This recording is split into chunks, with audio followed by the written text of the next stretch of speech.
Is YPP better for bottles? For bottle, you can use YPP. You can use synthetic. What's the difference between synthetic paper and YPP sticker?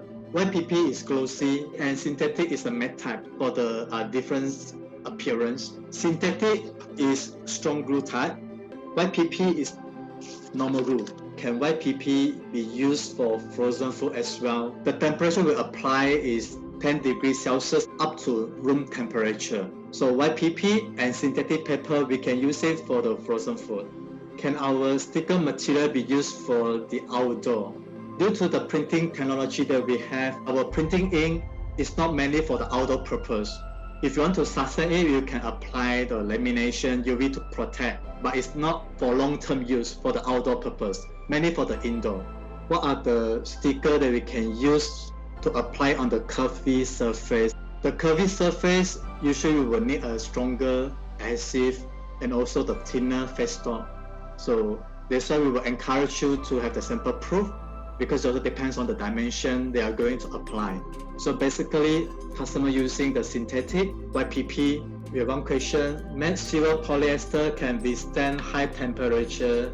It can withstand up to 100 degrees Celsius. That's why mostly people they use it on the electrical appliance, CPU. Stiker yang paling sesuai untuk frozen food. Dan kalau finishing letak UV varnish, adakah sesuai untuk frozen food? Perlukah kita maklum pelanggan untuk frozen food letak stiker sebelum simpan dalam freezer? We have to inform our customer. They have to apply the sticker before they put inside the freezer. After you take out from the freezer, outer of the product itself, they might have the moist, they have the water forming into ice.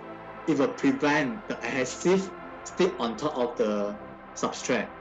That's why it's so important that when we apply the sticker, we need to make sure it's free from dust, dirt, oil, and moisture.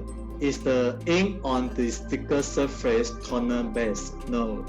We are not using the toner based ink for the sticker.